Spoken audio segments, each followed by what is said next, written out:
Hey there, welcome to my video response for part 1 for assignment 3.3 here.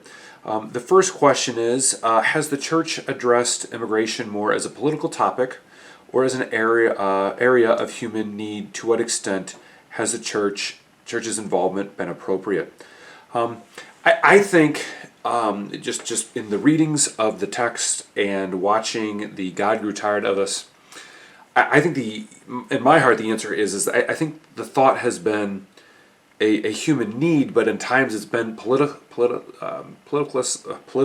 is the word I'm looking for. And you look at the stories from God Too Tired of Us, like from John there, and how John's life is transformed, and some of the work that did a little Wikipedia search for this too, that Catholic Charities helped bring them over. And so I got the sense from the video that it was some kind of church group or religious Christian thing that was working with them, getting them acclimated in the a few different cities that they were in.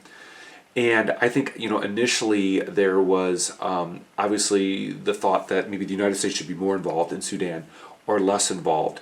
I'd like to think those involved with Catholic Charities, in my experience as a Lutheran with different things, is that I think the intention is to try to help people and to bring them to faith and to encourage them. I think sometimes intentions go awry though, and sometimes, as the question here is the church's involvement always appropriate? And the reality is as Jenkins has pointed out in the Next Christendom, that sometimes Western Christians, United States Christians specifically, involving themselves in the faith development, economics of individuals can sometimes be good and helpful, and sometimes can be not so helpful. And you look at somebody who is from Sudan and grows up totally different life. I appreciate how God Grew Tired of Us really addresses how they had to acclimate to the United States. I really enjoyed the part where I don't know if it was a pastor or someone with Catholic Charities there, working with them, like explaining to them at the house, this is what potato chips are. You don't throw the trash out the window. How much of a learning curve there is, because the cultures are so different and the experiences in the background are so different.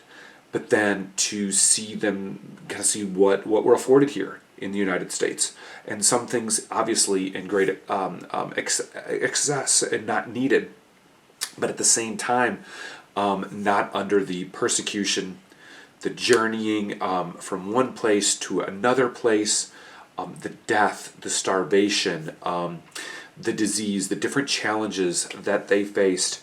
And I think at the end of the day, I know as a youth leader that has taken kids on trips, on short-term mission trips, I think our heart is in the right place, but I think the practice is not always been thought through. And that's what I appreciate about this class, is really to get a greater, broader, a more deeper understanding of what we should be doing in our interaction with other cultures and other groups, and especially with something like immigration. As we know, I went to, or a lot of us know, I went to college at Concordia University outside of Seward, Nebraska, and so I came to learn that Lincoln, Nebraska and Omaha have huge Sudanese and other African country populations. And I also worked at a church previously, then my current job in St. Louis, outside of Minneapolis. And, as an American, you go like, well, who wants to move from Africa to Lincoln, Nebraska, or Omaha, or Sioux City, or, but they go where they have groups of people. Our congregation here in St. Louis works with a group called CFNA, Christian Friends of New Americans. And I've had an opportunity to work with some of them and get to know some of these people. And one of my favorite times was we had I think it was a Lenten or Advent soup supper dinner at our church, and the CFNA was hosting it, and then the money we collected from the free will offering, blah blah blah, went to them. Well, there was a couple girls there in our commons, kind of narthex of our congregation, and using Google Translate, I was able to say hello. I was able to understand, and they only been in the United States for like a couple months, 30, 60 days, and it was just a really good opportunity for me to be exposed to that situation in a different culture.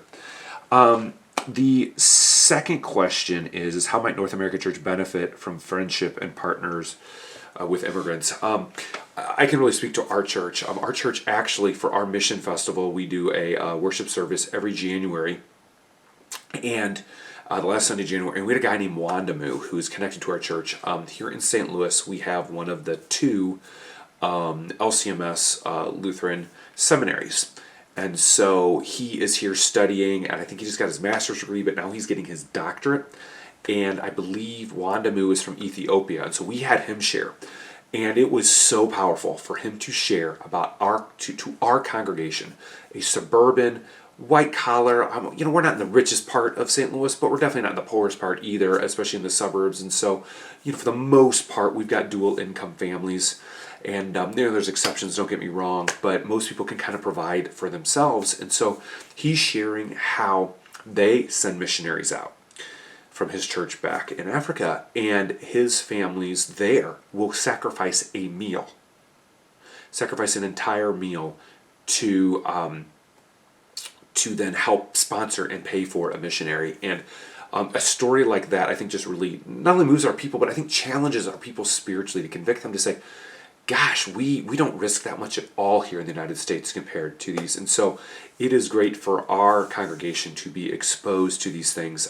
Really thankful for its pastor, Stanish, with our congregation, that is actually from India, and he runs the Christian Friends of New America. And so I think that's great. I think what's hard, though, is our congregation can't do it all. And so where do we draw the line? Where does maybe the Lutheran Church Missouri Synod draw the line? Where does Christian churches in the United States draw the line of how much do we try to help? Where are the areas that we help? And there's so much opportunity and there's so much need, and we can't fully address everything. And then there's things even in our own backyard, in our own areas. Whether that's collecting food banks or trying to do service projects. And so I know sometimes in our congregation, and others have been a part of, the complaint is, well, how come you guys don't do more just locally? Why do we have to go to Mexico for mission? Or why do we have to go here in the United States? Why can't we just do something here? So I think it's hard. I think it takes good leadership. Our church is really focused on trying to have a few things that we really invest in with our offerings and our support, and try not to be this church that tries to serve everyone. But that's hard because somebody comes along with something that they're passionate about, and it just doesn't get the attention and the need. And it's worthwhile, but it's not something that we selected. So there's my thoughts on part one. And just really enjoyed the film, and glad I was able to watch God Grew Tired of Us. So thank you.